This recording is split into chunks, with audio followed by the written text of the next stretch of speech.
இளைஞர்கள் மற்றும் மாணவர்களிடையே பெருகி வரும் புகைப்பிடித்தல் மற்றும் புகையிலை கலாச்சாரம்.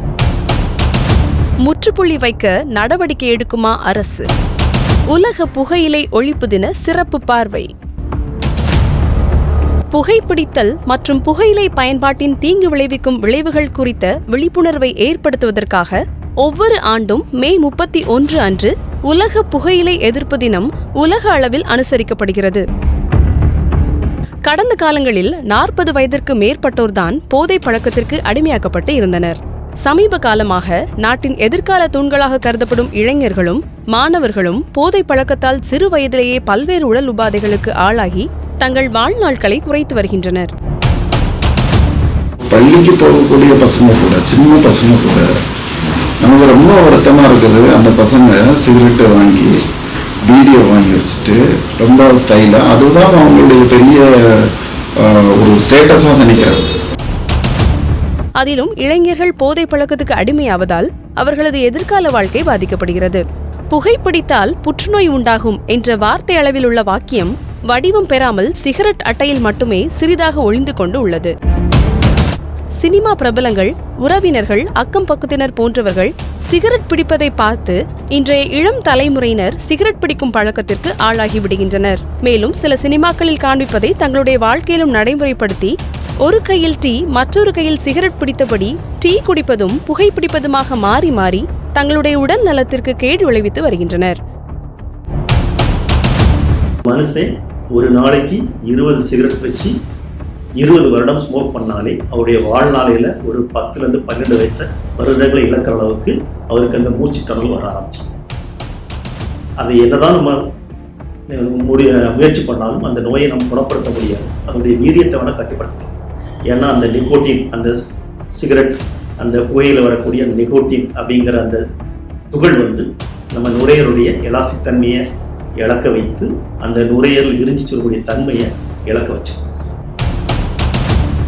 புகை மற்றும் புகையிலையினால் ஏற்படும் ஆபத்துகள் குறித்து அரசு பல்வேறு விழிப்புணர்வு நடவடிக்கைகள் மேற்கொண்டும் அதனை ஏற்றுக்கொள்ளாமல் தங்களையும் வருத்தி தங்களை சார்ந்தவர்களையும் வருத்தி இறுதியில் பல லட்சங்களை மருத்துவமனையில் செலவு செய்தும் மரணம் எனும் அரக்கனின் பிடியிலிருந்து தப்ப முடியாமல் மாண்டு விடுவதால் பரிதாபத்தில் தவிக்கும் குடும்பங்களை நம்மால் காண முடிகிறது. புகையிலைங்கிறது ஒரு மோசமான ஒரு காரணம். நம்ம நுரையீரலை மட்டும் பாதிக்க மட்டுமல்ல, நுரையீரலில் சிவப்படி மட்டும் இல்லாமல் கேன்சர், அதே மாதிரி இருதய நோய், ஹார்ட் அட்டாக், அதுக்கு முக்கியமான காரணம் புகையிலை புகைப்பது தான்.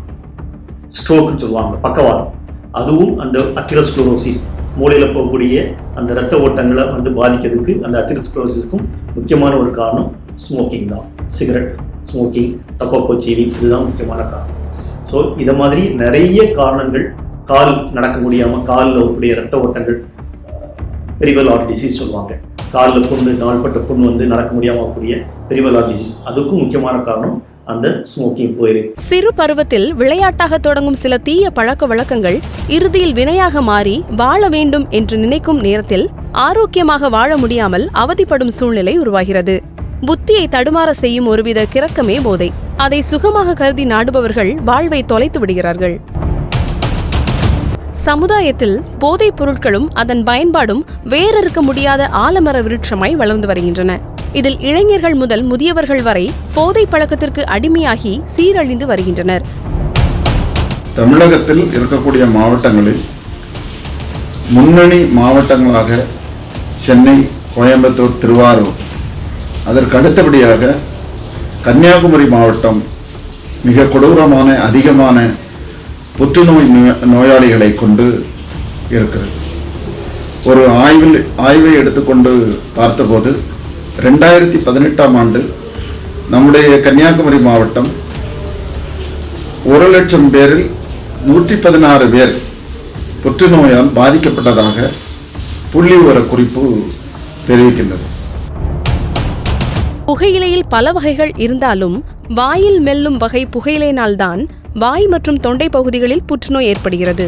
போதை பாக்குகளை இளைய தலைமுறையை இலக்காக கொண்டுதான் பள்ளி கல்லூரிகளுக்கு அருகில் விற்பனை செய்கின்றனர். புகையிலை ஒழிப்பு குறித்து அரசின் நடவடிக்கை மற்றும் விழிப்புணர்வு குறித்து நாகர்கோவில் மாநகராட்சி நகர்நல அதிகாரி ஆல்பர் மத்தியரசு கூறும்போது, இது வந்து நாங்கள் கண்காணித்து கொண்டே இருக்கிறோம்.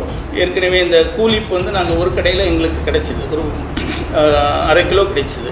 அது குழந்தை மாணவர்களை பாதிக்கிறதுனால அந்த இதை வந்து ட்ரேஸ் பண்ணி எங்கேருந்து கிடைக்குதுன்னு பார்த்தா ஒரு வீட்டில் வந்து அவங்க வந்து அந்த நம்ம கிச்சன் அடுப்பங்கரையில் நம்ம அரிசி வைக்கிற பானை, அப்புறம் செம்பு, அப்புறம் செல்ஃபுக்கு மேலே பக்கெட்டுக்குள்ளே இப்படி மறைச்சி 3.1 கிலோ எடுத்து அதை வந்து அந்த நபரை வந்து வடசேரி காவல் நிலையத்தில் வந்து நாங்கள் ஒப்படைத்து அவரை அரெஸ்ட் பண்ணி நம்ம இது பண்ணியிருக்கோம். வியாபாரிகள் வந்து அவங்க சுயநலத்திற்காகவும் பணம் சம்பாதிப்பவரும் மாணவ செல்வங்களை வந்து அவங்க வந்து அழிக்கிறாங்க. அதனால நாங்கள் அதை வந்து கண்டுபிடிச்சி பண்ணதுனால அந்த வீட்டிலே எங்களுக்கு வந்து 88 பாக்கெட் கூலிப்பு, 144 கணேஷ் கோயில் பாக்கெட் கிடச்சிது. மொத்தம் இந்த அவ்வளோத்தையும் அவர் வீட்டில் பதுக்கி வச்சு வியாபாரம் பண்ணிட்டுருந்தாங்க. அப்புறம் அதையும் நாங்கள் முற்றிலும் தவிர்த்து எந்த விதமான வாய் வழியாக யூஸ் பண்ணுற டொபாக்கோவும் நம்ம நார்கல் மாநகராட்சியில் வந்து இருக்கக்கூடாது. பொதுமக்கள் வந்து நல்லா விழிப்புணர்வு இருக்கணும். அதை வந்து நம்ம உபயோகிக்க தவிர்க்கவும், எங்கே யார் பயன்படுத்தினாலும் தகவல் இருந்தால் நாங்கள் கண்டிப்பாக மாநகராட்சி வந்து அதை வந்து முற்றிலும் ஒழிப்பதற்குள்ள அந்த சீசிங் பரிமாண நடவடிக்கை எடுப்போம்.